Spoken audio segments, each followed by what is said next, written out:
Assalamualaikum warahmatullahi wabarakatuh. Selamat pagi anak-anakku sekalian, kelas 7. Alhamdulillah pada pagi hari ini kita dapat berjumpa kembali dalam pelajaran jarak jauh atau belajar dari rumah. Anak-anak sekalian, kesempatan pagi hari ini kita akan membahas pokok bahasan lembaga sosial. Anak sekalian, pertemuan sebelumnya kita sudah bicarakan tentang interaksi sosial. Kalau interaksi sosial jalan lancar sesuai dengan norma dan kaidah yang ada, maka lama-lama akan terbentuk yang namanya lembaga sosial.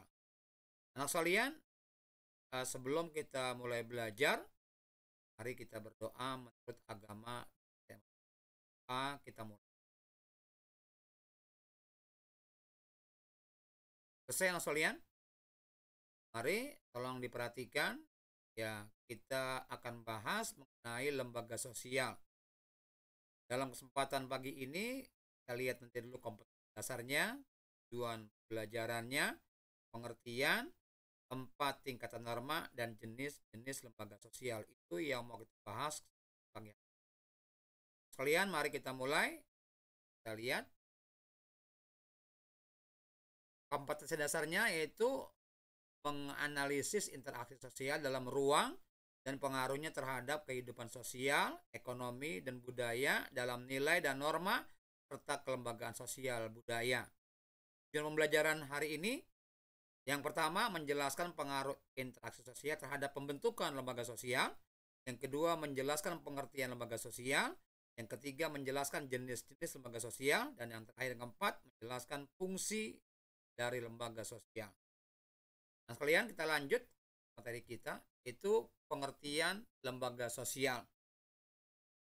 Interaksi sosial yang terjalin secara berpola itu akan menghasilkan yang namanya lembaga sosial. Apa itu lembaga sosial? Lembaga sosial adalah lembaga yang mengatur rangkaian tata cara dalam kehidupan manusia dalam menjalani kehidupan dengan tujuan mendapatkan keteraturan hidup.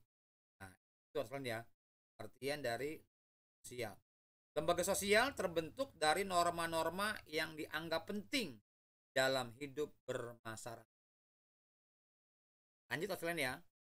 Pengertian norma. Norma adalah aturan atau kaidah yang menjadi pedoman tingkah laku. Apakah tingkah laku kita benar atau salah? Yang norma itu pedoman bertingkah laku. Lanjut, apa itu nilai? Nilai adalah sesuatu yang dianggap baik dan buruk dalam masyarakat. Nilai dibangun oleh masyarakat sehingga sifatnya kontekstual. Nilai dan norma yang sudah dikenal, akui dan dihargai akan ditaati dalam kehidupan sehari-hari masyarakat. Lanjut sekalian ya. Syarat-syarat norma. Syarat norma untuk diterima sebagai lembaga sosial: 1. Bagian besar masyarakat menerima norma tersebut. 2. Norma tersebut menjiwai seluruh warga dalam sosial. 3. Norma tersebut mempunyai sanksi yang mengikat tiap anggota masyarakat. Ini syarat yang dianggap sebagai lembaga sosial. Berikutnya 4 tingkatan norma. Pertama itu cara atau usage. Ketiga kebiasaan atau pokswe. Yang ketiga kelakuan atau mores. Yang keempat adat atau custom. Lihat selanjutnya satu. Apa itu cara atau usage? Cara atau usage adalah norma yang menunjukkan kepada satu bentuk perbuatan yang sanksinya ringan terhadap pelanggarnya. Ini contohnya ya, orang yang buang sampah itu sembarangan akan percelaan ya dari orang-orang sekitar. Yang berikutnya kebiasaan atau pokswe. Kebiasaan atau pokswe adalah perbuatan yang dilakukan secara berulang-ulang dalam bentuk yang sama. Sanksinya berupa teguran. Tegur, ini contohnya. Contoh kebiasaan menghormat pada yang lebih tua, usianya, nah, sosialnya berupa teguran. Kenapa kamu nggak beli cium tangan? Kenapa kamu, dan seterusnya. Berikutnya tata kelakuan atau mores. Tata kelakuan atau mores adalah kebiasaan yang dianggap tidak hanya sebagai perilaku, tapi diterima sebagai norma pengatur maka di dalamnya sudah terdapat unsur pengawasan dan jika jadi penyimpangan pelakunya akan dikenakan sanksi. Ini contoh kelakuan. Jika seorang peserta didik melanggar sekolah akan mendapat sanksi atau perbuatannya sesuai dengan tertib sekolah yang berlaku. Contohnya lanjutnya yaitu satu custom. Apa itu custom atau istiadat?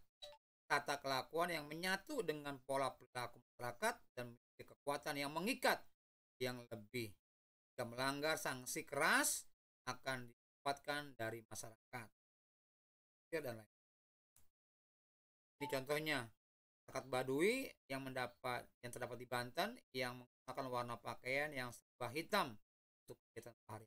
Pakaian pun jahit sangat. Langgarnya itu dianggap bukan orang Baduy. Lembaga sosial jenis-jenisnya ada lembaga keluarga, lembaga agama, lembaga ekonomi, pendidikan, dan lembaga politik. Dan kita jelaskan satu ini lembaga keluarga, lembaga yang terbentuk dari sebuah perkawinan yang sah menurut agama, adat, dan pemerintah. Ini sebagai keluarga, sebagai reproduksi, proteksi, perlindungan, ekonomi, hidup, sosialisasi, dan apeksi, kasih sayang, pengawasan sosial, dan juga pemberian status dari sosialnya 7 fungsi. Kita lanjut lembaga agama.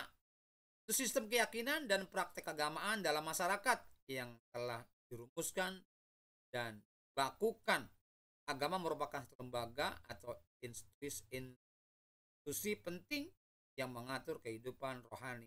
Ya, ini fungsinya agama ada fungsi. Ya, kebaca sendiri ya, itu fungsinya. Kita lanjut lembaga ekonomi, lembaga yang mengatur tata hubungan antar manusia dalam kebutuhan hidup sehari-hari. Itu ekonomi. Ini fungsinya. Ini juga ada juga fungsinya. Makanya baca sendiri ya. Kita lanjut. Kemudian lembaga pendidikan, lembaga tempat berlangsungnya proses pendidikan yang dilakukan dengan tujuan ubah tingkah laku individu ke arah yang lebih baik melalui interaksi dengan lingkungan sekitar. Apa fungsinya? Ada 2 fungsi, ada fungsi manifest dan fungsi laten, ada 4 fungsi. Semuanya ada 8 fungsi. Coba ya kamu sendiri perhatikan dengan. Selanjutnya lembaga politik, lembaga yang mengatur pelaksanaan dan wewenang yang menyangkut kepentingan masyarakat agar tercapai suatu keteraturan dan tertib kehidupan bermasyarakat. Fungsinya apa? Lihat fungsinya ya. Ada 2 fungsi minimal ini. Politik. Kan itu ya.